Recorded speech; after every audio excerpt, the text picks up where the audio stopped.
सुखराम चौधरी जी, आप भी आज धर्मपुर आए हैं कोंटा से, आपका भी स्वागत है। हमारे बीच में सरकाघाट के हमारे लोकप्रिय विधायक श्री कर्नल इंदर सिंह जी, जोगिंदर नगर विधानसभा क्षेत्र के लोकप्रिय विधायक श्री प्रकाश राणा जी, द्रंग विधानसभा क्षेत्र के लोकप्रिय विधायक श्री जवाहर ठाकुर जी, और जवाहर ठाकुर जी का जन्मदिन है इसलिए आने में देर हुए हैं, तो बहुत बहुत जन्मदिन की बहुत बहुत शुभकामनाएं, बहुत बहुत बधाई। और धर्मपुर आए देखो जन्मदिन मनाने के लिए, पुराने संबंध हैं। हमारे खादी बोर्ड के उपाध्यक्ष श्री संजीव कटवाल जी, भारतीय जनता पार्टी के हमारे मीडिया के काम के लिए सहयोग देने के लिए जो बहुत मेहनत करते हैं, सह मीडिया प्रभारी जो बहुत ही जुझारू हैं, मेहनती हैं, श्री रजत ठाकुर जी,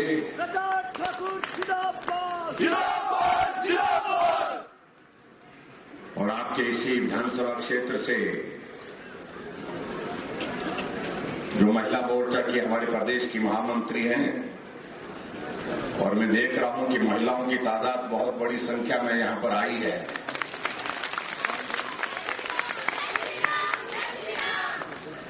आपको भी जय श्री राम। सबको श्रीमती वंदना ठाकुर जी, जिला परिषद के सदस्य श्री गुलेरिया जी, भारतीय जनता पार्टी के जिला के हमारे अध्यक्ष दिलीप ठाकुर जी, मंडल के अध्यक्ष पूर्ण चंद जी, हमारे बीच में कोऑपरेटिव बैंक के निदेशक श्री प्रियवत शर्मा जी, भारतीय जनता पार्टी के हमारे सभी अन्य पदाधिकारी, पंचायती राज संस्थाओं के चुने हुए प्रतिनिधि,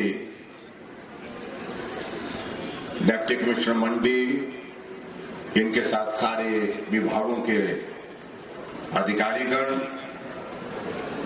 जहां पंचायती राज संस्थाओं के सभी चुने हुए प्रतिनिधि भाइयों बहनों और पत्रकार मित्रों, आज बहुत लंबे अरसे के बाद एक बार धर्मपुर में आना हुआ है, और धर्मपुर आकर के आप सबके दर्शन करने का सौभाग्य प्राप्त हुआ। और वहीं जब हम हेलीपैड पे उतरे तो सामने पहाड़ की चोटी पर बाबा कमलाहीर जी का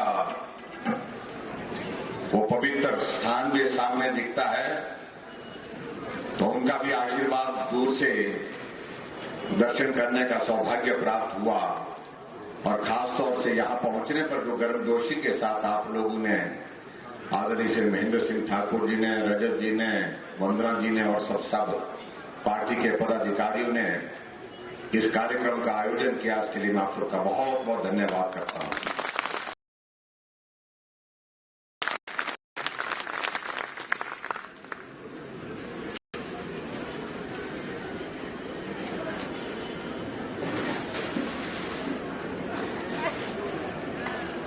धर्मपुर विधानसभा क्षेत्र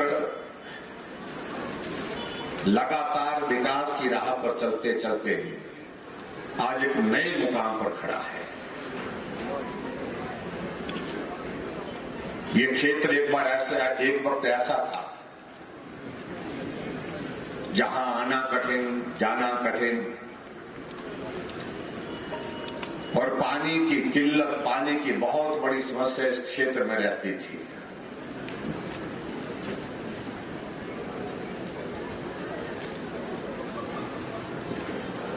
और यहां तक कि एक परिस्थिति तो ऐसी भी रही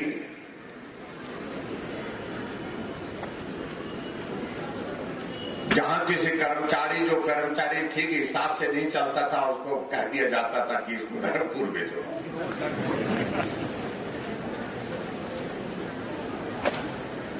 इसलिए कि वहां चलना पड़ेगा। उसके बाद फिर पानी पीने को मिलेगा या नहीं मिलेगा, उसके लिए भी चलना पड़ेगा।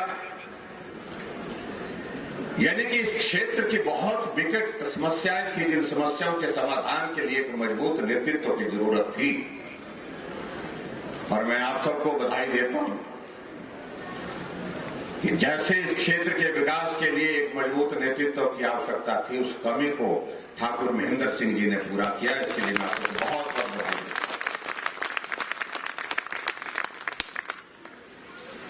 जुझारू नेतृत्व, लड़ने वाला, अपने क्षेत्र के लिए समस्याओं का समाधान करने वाला।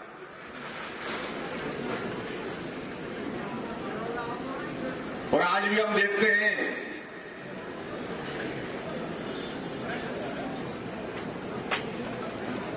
जहां प्रदेश के सारे कामकाज में आपका सहयोग रहता है, वहां धर्मपुर क्षेत्र के विकास के लिए कहीं से भी जहां से गुंजाइश निकल सकती है, जुगाड़ लगा करके जो है वो फिट करते हैं और अपने क्षेत्र में ज्यादा से ज्यादा विकास हो, इस बात को सुनिश्चित करते हैं।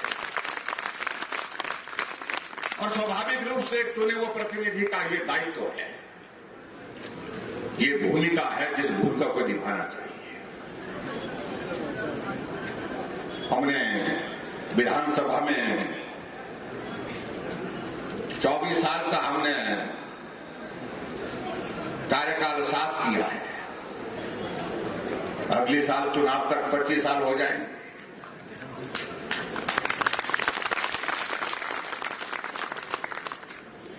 और हमेशा लड़ने वाले, अपने क्षेत्र के लिए झगड़ा करने वाले, वैसे झगड़ालू नहीं जैसे आप सोच रहे हैं, लेकिन क्षेत्र के लिए, अपने लोगों के लिए। ऐसे अगर उदाहरण के रूप में अगर हमको पूरे हिमाचल प्रदेश में 24 साल के कार्यकाल में बहुत कम विधायक दिखते हैं, बहुत कम लोग मिलते हैं। आज भी मैं देखता हूं कई विधायक नौजवान हैं, लेकिन अपने क्षेत्र के लिए जिस तरह से उनको अपना क्षेत्र में जाकर के लोगों के बीच में जाकर के उनका दिल जीतने के साथ उसके साथ साथ में काम करना, उनकी समस्याओं का समाधान करना, जितना करने की जरूरत है उसको हम कई बार कमी महसूस करते हैं। और इसलिए मैं इस बात को हमेशा कहता हूं, कुछ सीखो।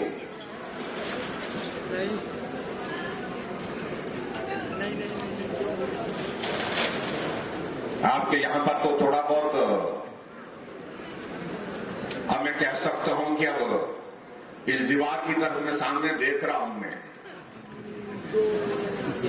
एक कोने से दूसरे कोने तक जो थोड़ा बहुत जो काम बचा था करने के लिए वो भी आज पूरा कर दिया।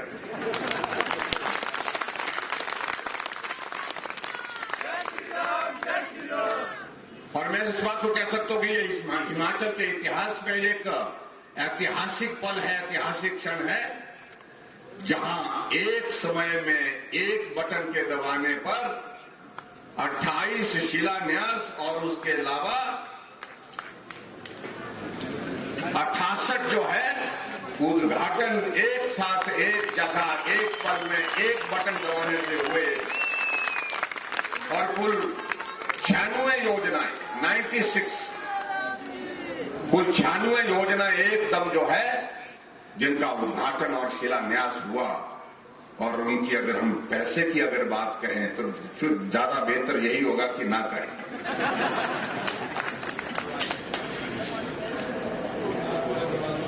380 करोड़ रुपए की विभिन्न योजनाएं जिनका शिलान्यास और उद्घाटन हुआ।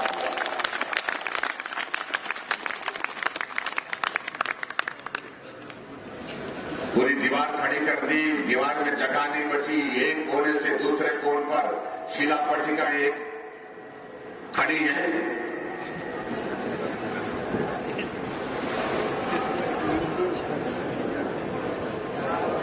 और हिमाचल प्रदेश में इससे पहले हमने 40-50 तक तो आंकड़ा पूरा किया, 50-55 तक भी किया उद्घाटन और शिलान्यास का, लेकिन 96 नहीं किया।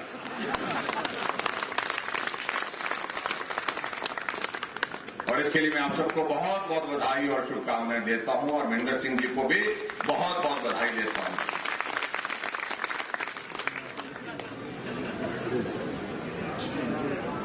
स्वाभाविक रूप से हिमाचल प्रदेश और पूरे देश दुनिया में ये जो कोविड का दौर चला, जिसके कारण हम और आप लोग मिलने में थोड़ा देर हो रही है।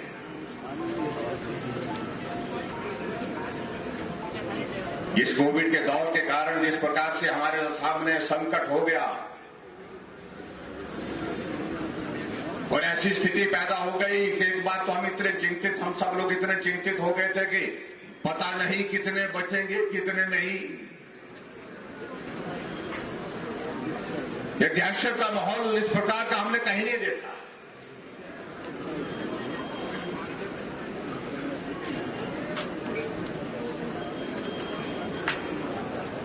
और ये दहशत का माहौल एक तरह से युद्ध से भी ज्यादा खतरनाक दिख रहा था।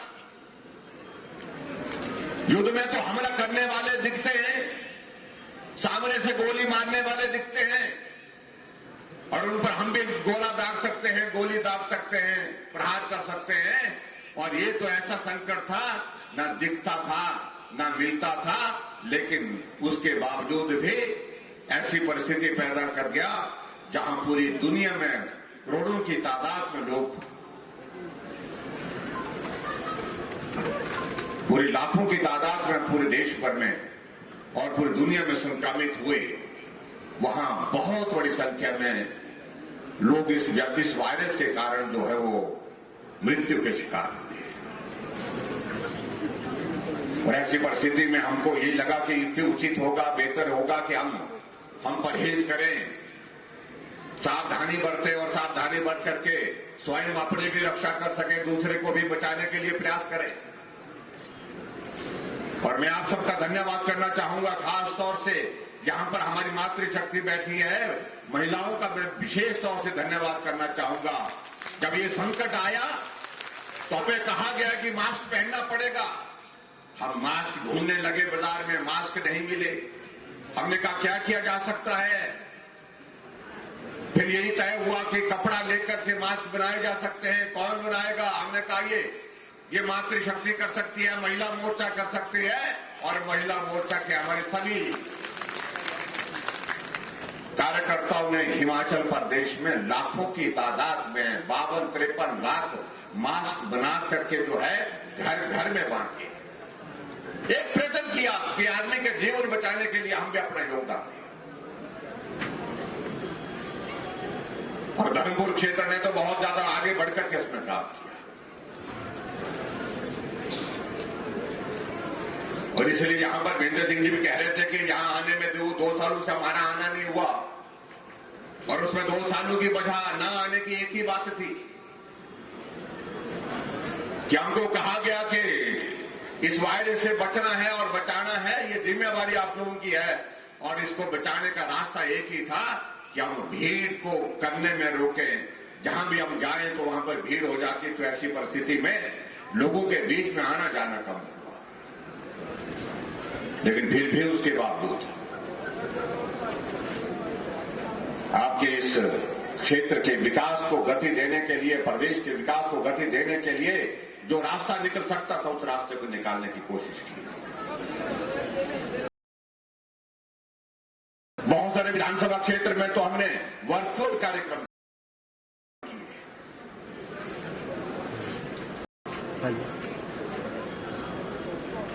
टेक्नोलॉजी के माध्यम से जुड़ करके उद्घाटन और शिलान्यास के लगभग 42 विधानसभा क्षेत्र में 4,500 करोड़ से ज्यादा के शिलान्यास और उद्घाटन हमने शिमला से किए। लेकिन महेंद्र सिंह जी ने कहा कि मैं वर्चुअल पर विश्वास नहीं करता हूं, मुझे तो एक्चुअल चाहिए। आप वहां पर धर्मपुर आने से। और आज मुझे अच्छा लग रहा है कि हम भी सच कह रहा हूं कि वर्चुअल कार्यक्रम में सुविधा तो है कि घर बैठे कार्यक्रम का हिस्सा बन सकते हैं, कार्यक्रम को हम कर सकते हैं, उद्घाटन कर सकते हैं, शिलान्यास कर सकते हैं। लेकिन जब तक लोगों के साथ ना मिले तब तक के लिए आनंद ही नहीं आता था। और आज जब कोविड का ये दौर थोड़ा कम हुआ है, समाप्त नहीं हुआ है, चिंता का विषय ये है कि अभी भी हमको बहुत सावधान होकर के रहना है, लेकिन दौर कम हुआ है, तब जाकर के हम आप सबसे मिलने के लिए यहाँ पर पहुंचे हैं और आपने गर्मजोशी के साथ अभिनंदन किया, स्वागत किया, उसके लिए मैं आप सबका बहुत आभारी हूं। मैं देख रहा था, अगर मैं 96 जो 96 योजना है उनका एक एक योजना का जिक्र करूं तो बहुत वक्त लगेगा, इसलिए मैंने तो एक ही बात कही, 96 योजनाएं और 381 करोड़ रुपए के उद्घाटन और शिलान्यास। आपको मुबारक हो, आप सबको बहुत बहुत बधाई। मैं आज विधानसभा, चाहे कोई भी हो हिमाचल प्रदेश का, जहां भी जाता हूं, जल शक्ति विभाग के एक नहीं अनेकों उद्घाटन और शिलान्यास करने का अवसर मिलता है। पहले 4 करोड़ की 5 करोड़ की योजना होती थी, अब जहां भी जाता हूं, जिस विधानसभा क्षेत्र में जाता हूं, 40 करोड़ 50 करोड़ रुपए, 60 करोड़ रुपए के उद्घाटन और शिलान्यास वहां पर हो रहे हैं। क्यों हो रहे हैं? इसलिए हो रहे हैं, जहां आदरणीय प्रधानमंत्री जी ने जल जीवन मिशन के अंतर्गत तय किया, हर भारतवासी को शुद्ध पेयजल मिलना चाहिए, घर के नजदीक नहीं, घर के अंदर मिलना चाहिए। उस बात के लिए हिमाचल प्रदेश ने भी उसमें काम किया और इस विभाग में काम करते हुए मुझे इस बात की प्रसन्नता है, पूरे भारत में जल जीवन मिशन में हिमाचल पहले स्थान पर आगे चल रहा है, पहले स्थान पर। हर घर को जल से जोड़ने, नल से जोड़ने का हमारा काम बहुत सारे जिलों में पूरा हो गया और आने वाले समय में हम इस लक्ष्य को हासिल करने वाले, मैं कह सकता हूं शायद हिमाचल प्रदेश पहला स्थान हासिल करेगा जब हमारा ये लक्ष्य पूरा होगा। हर घर को नल और नल में शुद्ध जल, इसके लिए हम प्रयत्न कर रहे हैं। इसलिए भाई और बहनों में आप सबके बीच में ये जरूर कहना चाहता हूं, इतने बड़े संकट के बावजूद भी हमने काम को रुकने नहीं दिया। हमारे सामने संकट था कि आदमी का जीवन पे हमारे लिए बचाना जरूरी है या काम जरूरी है। हमने प्रयत्न किया आदमी का जीवन भी बचाया जाए इस वायरस से, और उसके साथ साथ काम भी बहुत जरूरी है। दोनों चीजों को हमने एक साथ चलाने के लिए हमने प्रयत्न किया।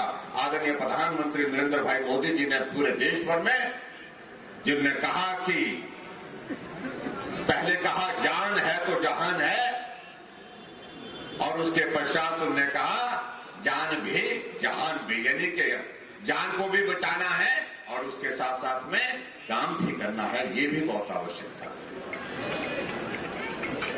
कई लोग हमारे बारे में टिप्पणी करते रहते हैं, हम लोगों के बारे में, हमारी सरकार के बारे में टिप्पणी करते रहते हैं, और आज मैं सच कह रहा हूं कि बहुत दुख होता है। हमारे विपक्ष के लोग जो सत्ता से इस वक्त पूरे देश में भी बाहर हैं, प्रदेश में भी बहुत जगह बाहर है, और हिमाचल में भी आप लोगों ने उनको बाहर करके रखा। इतने बड़े संकट में भी वो राजनीति करते रहे, सिर्फ राजनीति करते रहे। हम सब लोगों का मार्गदर्शन करते हैं, सोशल मीडिया में, फेसबुक में डाल करके ऐसे बातें करने की कोशिश करते हैं कि मालूम नहीं कि कितनी पीढ़ियों से ये इलाज कर रहे थे कोरोना का। अगर उनसे पूछा जाए इस बात को कि कितने वेंटिलेटर थे, आप 50 साल सत्ता में रहे, तो जवाब उनके पास नहीं है। जो 50 साल सत्ता रहे, हिमाचल प्रदेश में 30-32 वेंटिलेटर थे जो काम करते थे, और आज आदरणीय प्रधानमंत्री नरेंद्र भाई मोदी जी के आशीर्वाद से हिमाचल प्रदेश में 900 से भी ज्यादा वेंटिलेटर हमारे पास मौजूद हैं। आज उनको पूछिए कि कितने ऑक्सीजन के प्लांट थे, क्योंकि इस कोविड के इलाज में सबसे ज्यादा जरूरत ऑक्सीजन की पड़ती है। 2 ऑक्सीजन के प्लांट थे हिमाचल प्रदेश में, एक शिमला आईजीएमसी में, एक टांडा मेडिकल कॉलेज में, और आज मेरे हिमाचल प्रदेश में 32 ऑक्सीजन के प्लांट लग चुके हैं। 32 ऑक्सीजन।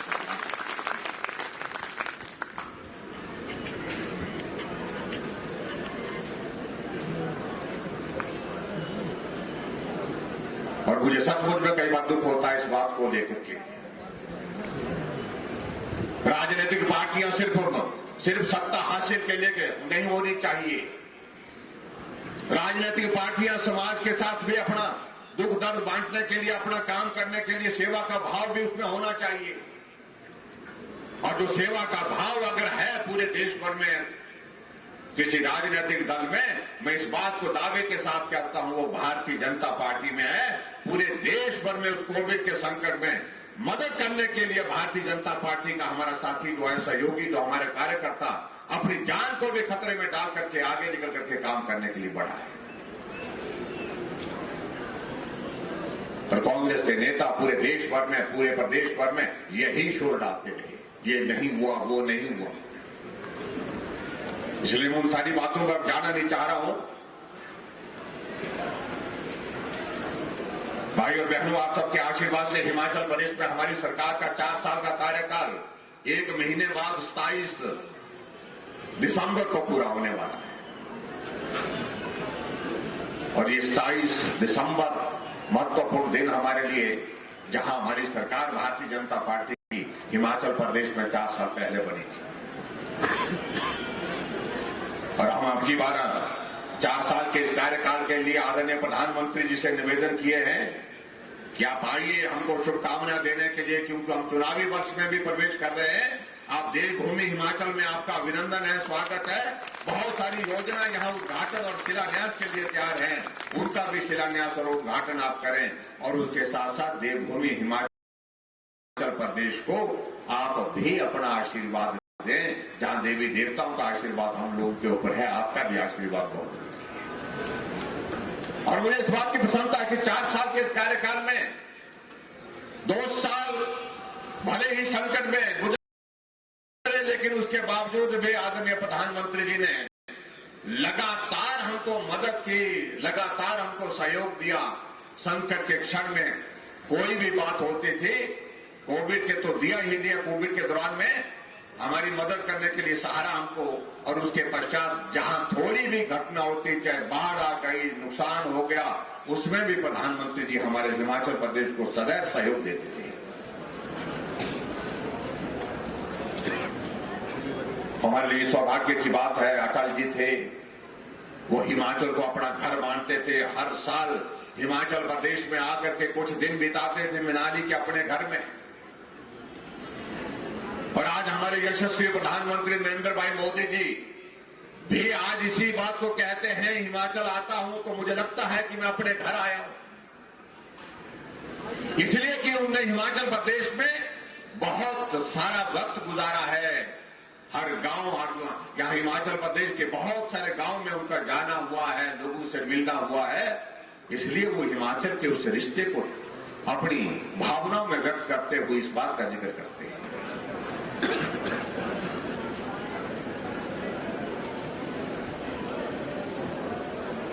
सरकार बनी तो हमने शुरुआत की, हमने कहा बुजुर्गों के लिए पेंशन का प्रावधान करना चाहिए। ये बुजुर्ग हमारे भीड़ में धक्का खाते हुए कागज का टुकड़ा लेकर के हमारे पास हमेशा इस बात के लिए कहने के लिए आ रहे हैं कि पेंशन लगाओ। हमने कहा बुजुर्ग घर में रहेंगे, पेंशन के लिए कागज देने की जरूरत नहीं है। हम एक ही हमने नीति तय कर दी, नियम तय कर दिया। जिस दिन हमारी सरकार बनी, पहला निर्णय हमने यही किया कि जिन बुजुर्गों के कारण हमने इस दुनिया को समझा है, दुनिया को देखा है, दुनिया को सीखा है, उनको भीड़ में धक्के खाने की आवश्यकता नहीं पड़नी चाहिए। पेंशन के लिए हमने 70 साल से ऊपर के बुजुर्गों के लिए एक निर्णय लिया कि सबको पेंशन लगेगी, आज सीमा में छूट देते हुए। और उससे आगे बढ़कर के हमने ये भी निर्णय लिया कि हमारी माताएं हमसे ज्यादा काम करती है, ज्यादा मेहनत करती हैं। क्यों करती है ना? घर का काम उनके जिम्मे, बच्चों को पढ़ाने का काम उनके जिम्मे, पशु को पालने का, चारा लाने का काम उनके जिम्मे, घर की साफ सफाई उनके जिम्मे, मेहमान आया तो खाना बनाने का काम उनके जिम्मे, खेत में काम करने की बड़ी जिम्मेवारी वो निभाती है। इसलिए हमने तय किया पिछले बजट में कि 65 वर्ष की ऊपर की जितनी भी माताएं बहनें हैं उन सबको पेंशन का हम प्राप्त करें।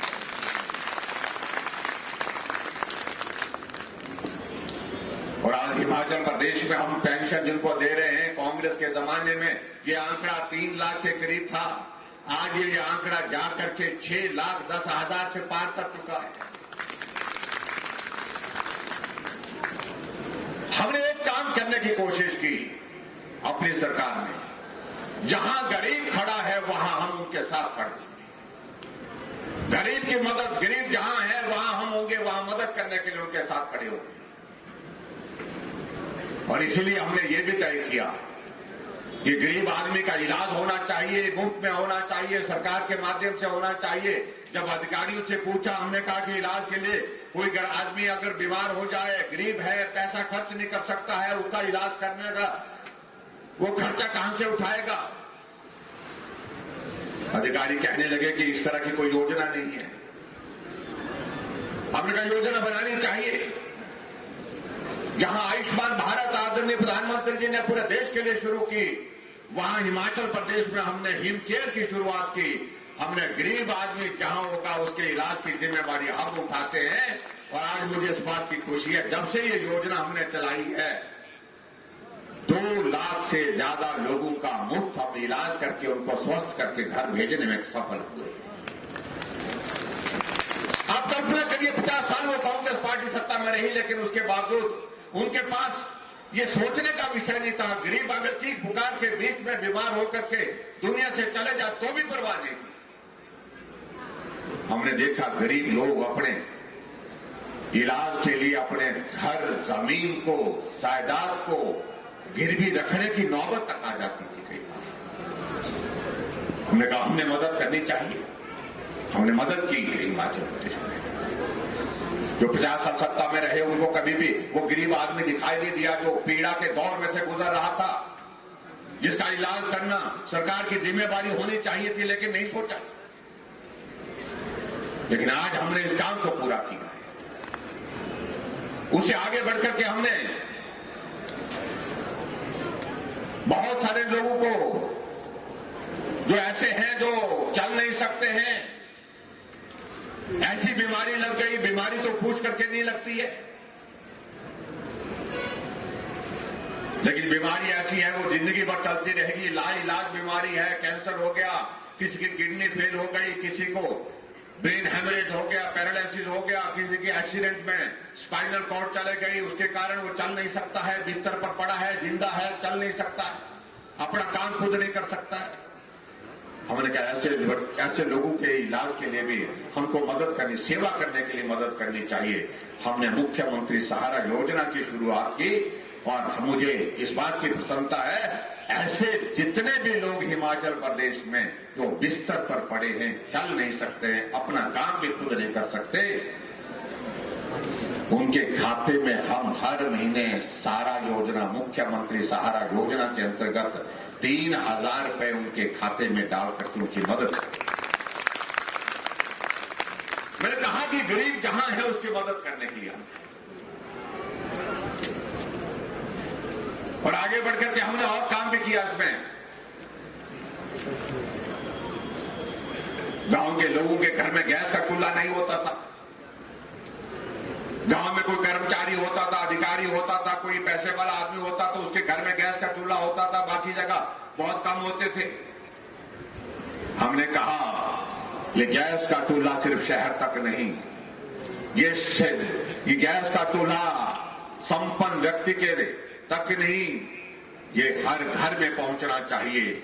और हमने हिमाचल प्रदेश में तय किया कि हम अपनी योजना की शुरुआत करेंगे और पूरे देश का काम आदरणीय प्रधानमंत्री नरेंद्र भाई मोदी जी ने उज्ज्वला के माध्यम से पूरा किया।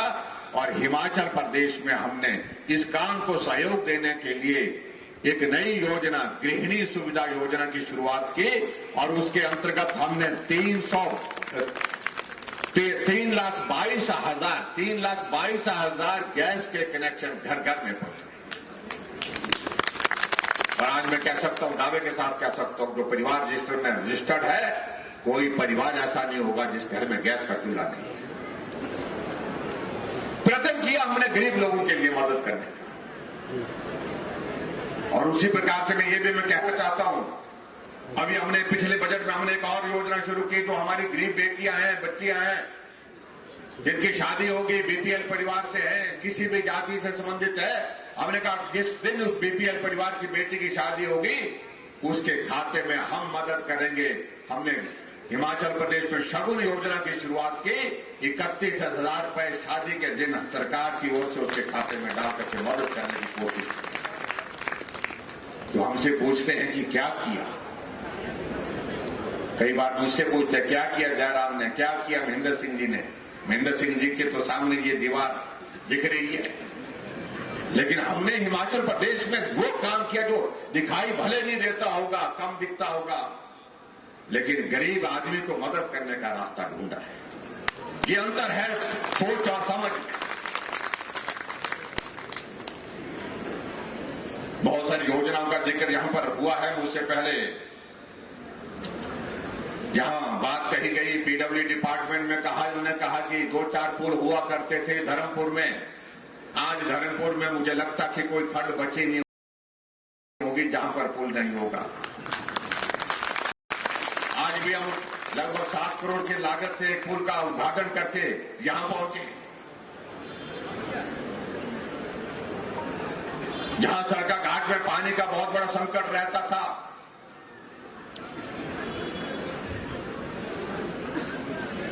आज वहां पर हर घर को जल मिल रहा है, हर घर को नल मिल रहा है और नल में शुद्ध जल मिल रहा है। ये अंतर परिवर्तन आप देख रहे हैं, इस वजह से हुआ है कि दिल्ली में आदरणीय प्रधानमंत्री नरेंद्र भाई मोदी जी और हिमाचल प्रदेश में आप सबके बनाई हुई भारतीय जनता पार्टी की सरकार ने ये निर्णय किया कि हम इस प्रकार से क्षेत्र के विकास, प्रदेश के विकास को गति देने की कोशिश करेंगे। इसलिए भाइयों बहनों में, चाहे वो पीडब्ल्यू डिपार्टमेंट की बात है, हमने सड़कें भी रिकॉर्ड सड़कें बनाई है, इतने संकट के बावजूद भी। पेयजल योजना भी बहुत सारी बनी है, इतने बड़े संकट के बावजूद भी। और उसके पश्चात जहां पूरे प्रदेश के विकास की अगर हम बात कहें, कोई विधानसभा ऐसा क्षेत्र नहीं है जहां 400, 500 करोड़, 300 करोड़ के जो है विकास कार्य नहीं चल रहे। आपके इस क्षेत्र में जो जो विकास को प्राथमिकता मिलनी चाहिए थी, वो मैं कह सकता हूं कि दावे के साथ वो आगे बढ़ी है। आज वो युद्ध स्तर पर सारी योजनाएं चल रही है, लेकिन उसके बावजूद भी महेंद्र सिंह जी कह रहे हैं कि नहीं, बोलता अभी भी। मैंने कहा आपके यहां पर बचा क्या करने को, आप पेड़ का खजाना हमारे पास।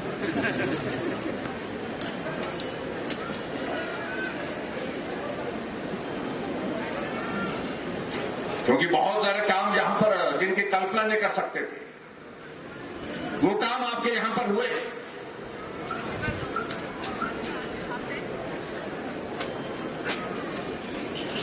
महेंद्र सिंह जी कह रहे थे कि काश ये धर्मपुर मंडी के साथ होता तो कोई और चीज हो जाती। हम सभी को तो महसूस करते हैं, क्योंकि मंडी जिला का हिस्सा है। आने वाले समय में कभी दौर आएगा तो सोचेंगे इस सारे विषय को लेकर के।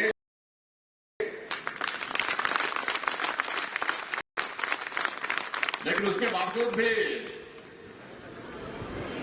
आपका ये क्षेत्र जो है मंडी पूरे जिले को बहुत बड़ी ताकत देता है, मजबूती देता है।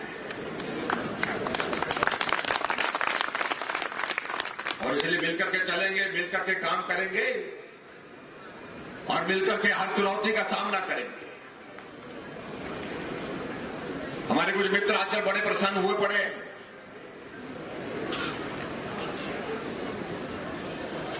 और प्रसन्न होने की वजह उनकी यही कि उनको लग रहा है कि इस उपचुनाव में उनके पक्ष में वोट गया है। मैं जनादेश का अभिनंदन करता हूं, जनादेश का मैं सम्मान करता हूं, मैं उस पर कोई टिप्पणी नहीं करना चाहता हूं। लेकिन ये हकीकत है, अगर हिमाचल प्रदेश में इन उपचुनावों में उनने विजय हासिल की है, सबसे बड़ी बात यही थी कि श्रद्धांजलि के नाम पर वोट मांगा गया, श्रद्धांजलि के नाम, सहानुभूति के नाम पर वोट मांगा गया। इससे ज्यादा मैं कुछ नहीं कहना चाहता हूं। और श्रद्धांजलि एक बार होती है, ये बार बार तो होनी नहीं।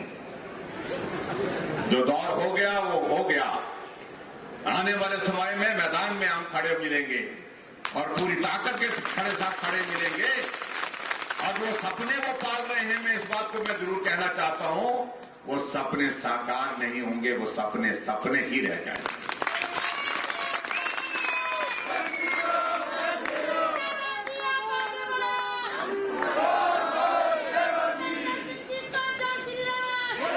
और उसके लिए तैयारी करने का ये वक्त शुरू हो गया। और आप ये मान करके चलिए कि एक तरह की शुरुआत है ये। अगले विधानसभा के चुनाव में भी ये धर्मपुर ऐसा ही लड़ने भिड़ने वाला जुझारू धर्मपुर विधानसभा के अंदर होना चाहिए।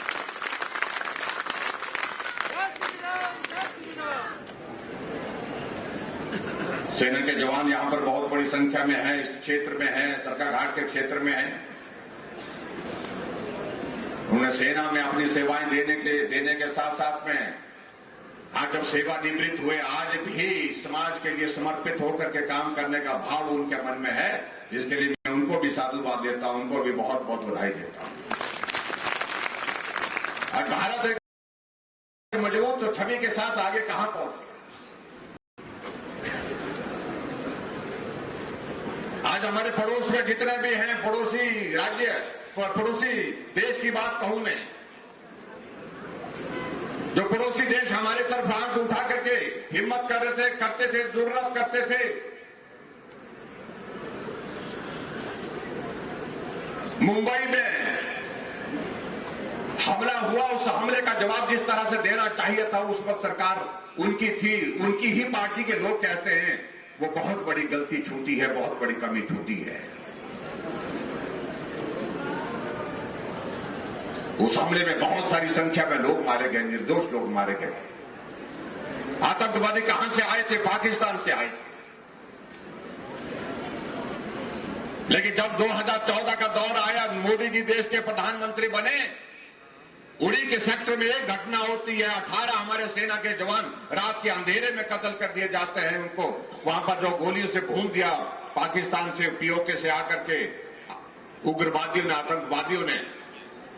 मोदी जी ने उसी दिन कह दिया था कि महंगा पड़ेगा,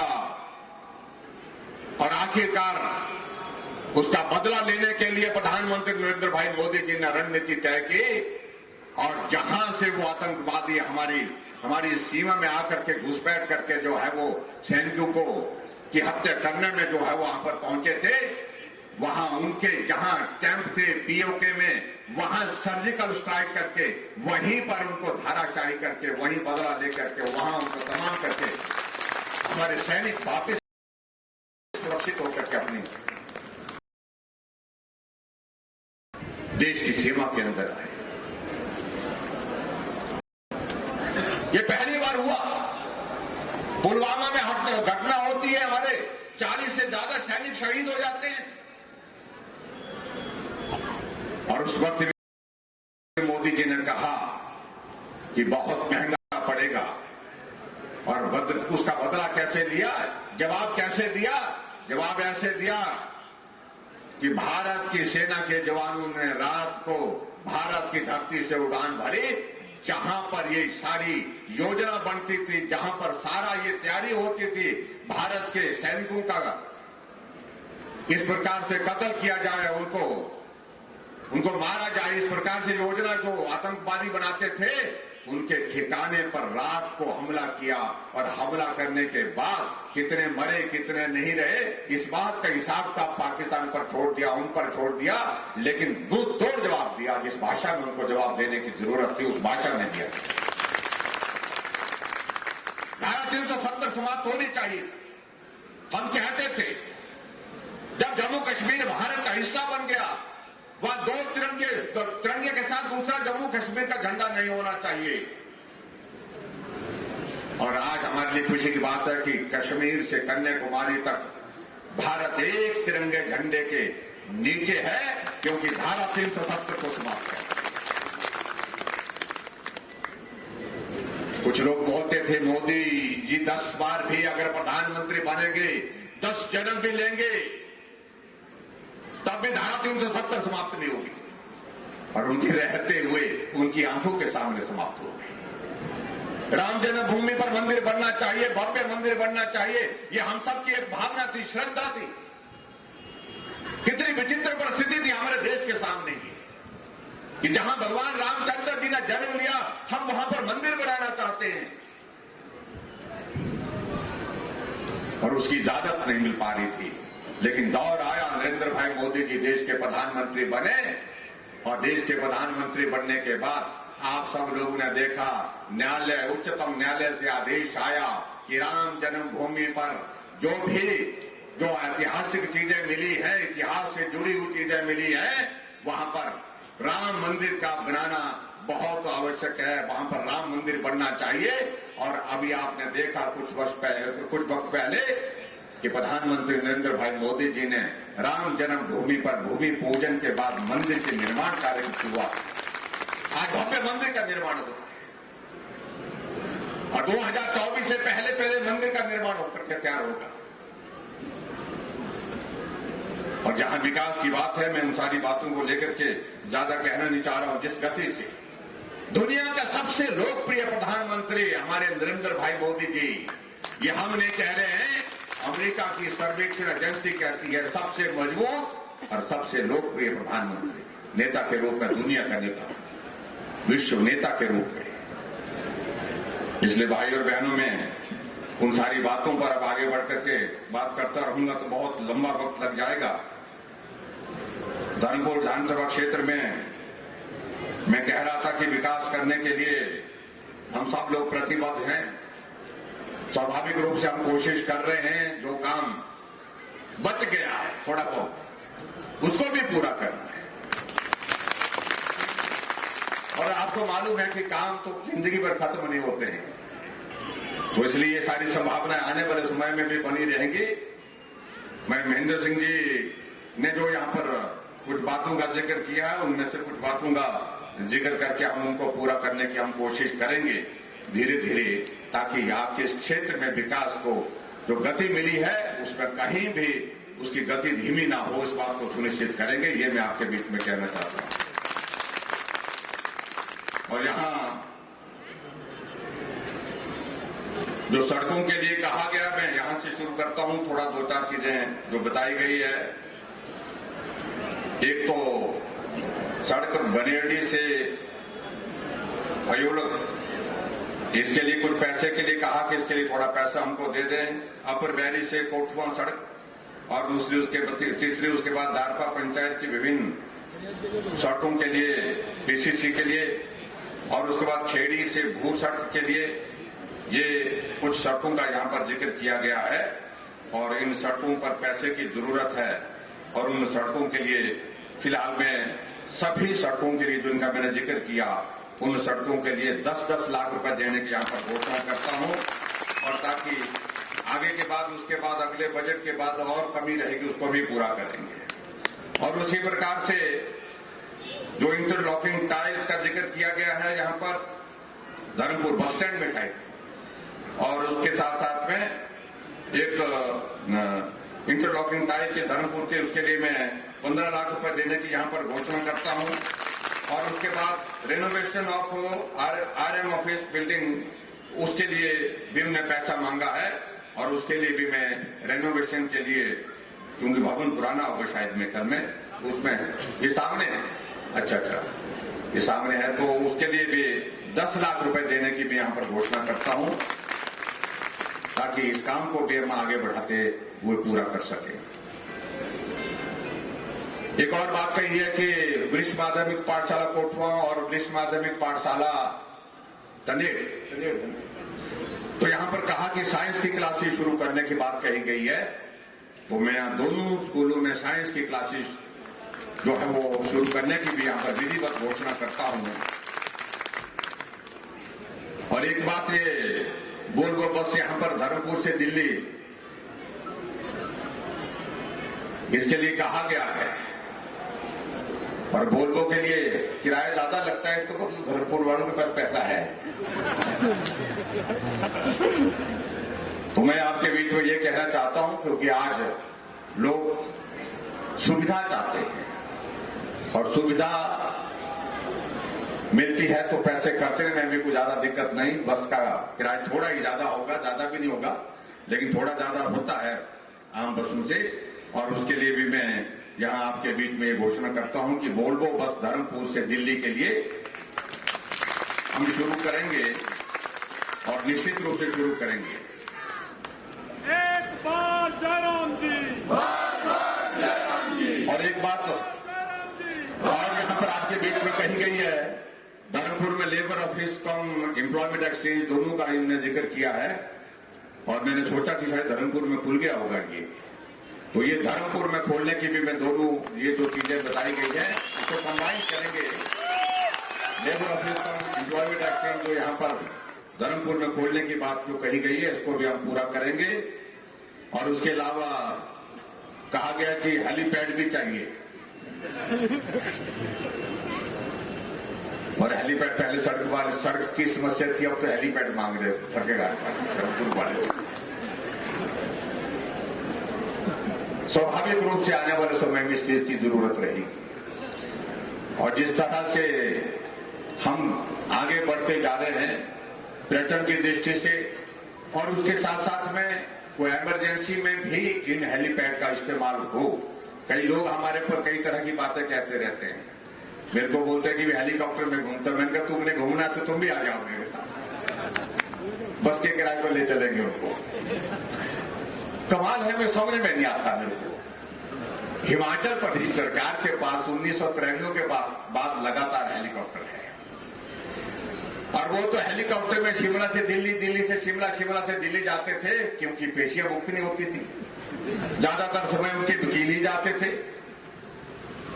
और हम उस हेलीकॉप्टर में डोडरा कुमार जाते हैं, पांगी जाते हैं, भरमौर जाते हैं, किन्नौर जाते हैं, धर्मपुर आते हैं, क्षेत्र का विकास करने का। और जहां संकट आता है ऐसा, जहां लोगों के जीवन बचाने के लिए, वहां पर हेलीकॉप्टर जो है, जब हेलीकॉप्टर ये आया तो मैंने अपने से पहले, सबसे पहले लाहौर में वो फंसे हुए लोग थे जो बाढ़ में फंस गए थे, सैकड़ों लोगों को सबसे पहले उसी हेलीकॉप्टर को, तब तक लिए हम बैठे नहीं उस हेलीकॉप्टर में, सबसे पहले लाहौर के जो लोग फंसे हुए थे उनको सुरक्षित निकाल करके उनको उनका लाहौर में पहुंचाए, अलग अलग जगह पहुंचाए। इसलिए मैं उनको कहना चाह रहा हूं, बहुत ज्यादा बात मत करिए।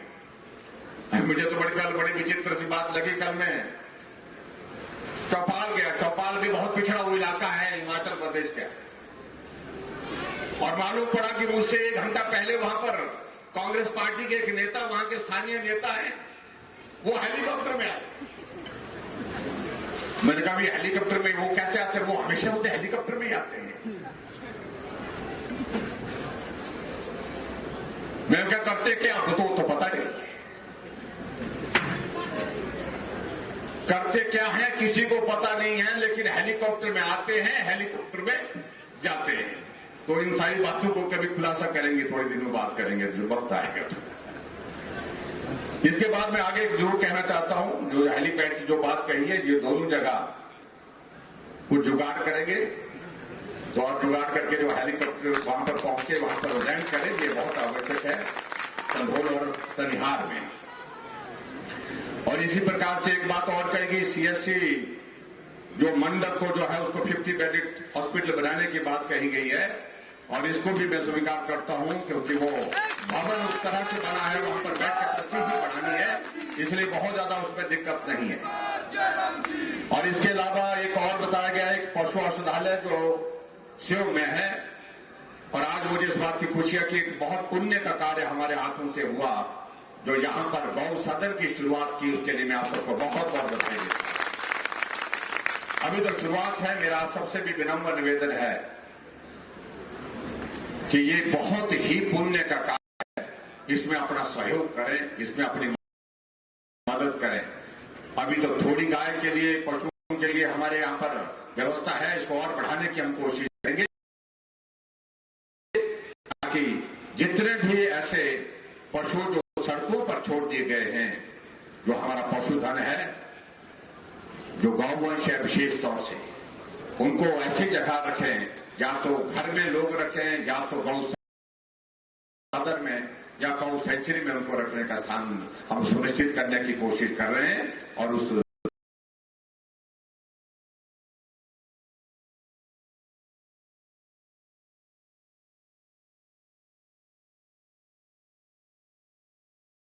चिकित्सालय बनाने की बात कही गई है और उसको वेटनरी डिस्पेंसरी है और उसको हॉस्पिटल बनाने की बात कही है, पशु चिकित्सालय बनाने की बात कही गई है, जिसको भी हम पूरा करेंगे ताकि आदमी का कोई बीमारी में इलाज हो ही वो उसका वो स्वस्थ रहे, लेकिन हमारा पशु भी हम पूरा करेंगे, ये भी मैं आपके बीच में कहना चाहता हूं। और इसके अतिरिक्त एक बात और कही गई है, जो डारपा में पीएचसी खोलने की बात कही है। मुझे मालूम नहीं वहां पर पॉपुलेशन कितनी होगी, लेकिन बता रहे हैं कि थोड़ा रिमोट एरिया है, कठिन इलाका है, तो डारपा में पीएचसी खोलने की भी मैं यहां पर घोषणा करता हूं। और उसी के साथ साथ में पीएचसी से उनका दर्जा बढ़ाकर सीएचसी करने की बात भी यहां पर आई है। तो थोड़ा सुझाव पिपलू और जो हमने आईपीएच का सर्किल का ऑफिस यहां पर खोला, उसके लिए मैं आप सबको बहुत बहुत बधाई देता हूं।